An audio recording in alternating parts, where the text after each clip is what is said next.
बिस्मिल्लाहिर्रहमानिर्रहीम। अस्सलाम वालेकुम। दुआ था कयूं त तव्हां जिते बि हूंदव ख़ुशि हूंदव आबाद हूंदव। असां वटि भला साईं जा रहमी करम आहिनि। जीअं त हीउ रमज़ान वारो महीनो आहे ऐं ईद अचण वारी आहे। ईद ते अक्सर करे सयूं पचंदियूं आहिनि। मिठी ईद चवराइबी आहे। त अचो तव्हांखे ॿुधायूं त सभिनी खां सवले में सवलो सयूं पचाइण जो कहिड़ो तरीक़ो आहे।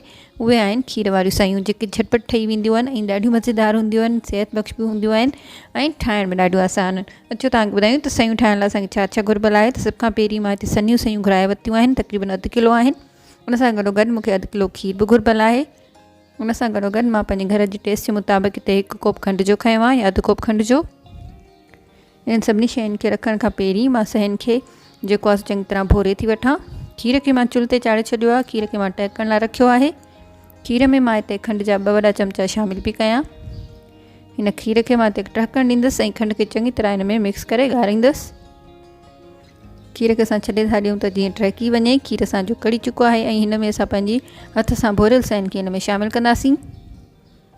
सयूं विझण खां पोइ हिन खे असां 2 खां 5 मिंटनि ताईं 2 या 3 लहरूं हिन खे चङी तरह ॾियारींदासीं। वधीक हिन खे असां न रधींदासीं छो जो सयूं तमामु नाज़ुक हूंदियूं आहिनि ऐं जल्दी जेको आहे सो ॻरी वेंदियूं। बसि हिन खे हल्के हथ सां घुमाए वठिजो। 1 खां 2 लहरूं हुन खे ॾियारे वठिजो। अचो त सयुनि खे बाउल में ॿाहिरि कढूं। खीर थोरो वधीक ई रखिजो छो जो सयूं जेके आहिनि खीर खे माना जज़्ब कंदियूं आहिनि। इन करे सयूं माना अगरि अधु किलो आहिनि त खीर जा तक़रीबन 3 पाउ खणिजो। सयुनि खे असां ॿाहिरि कढी रखियो आहे। खीर सयुनि जे मथां मां रखां पई कतल खे धोई सनो कटे हिन जे मथां तव्हां शामिलु करे सजावट में रखिजो ऐं हिन में मिक्स करे खाईंदव तव्हांखे ॾाढो मज़ो ॾींदी। उमेद थी कयां त अॼु जी झटपट ऐं सवली रेसिपी तव्हांखे ज़रूरु वणी हूंदी ऐं घर में ज़रूरु ट्राई कंदव। पंहिंजी राय जो इज़हार कजो। असांजे चैनल खे लाइक कयो, सब्सक्राइब कयो।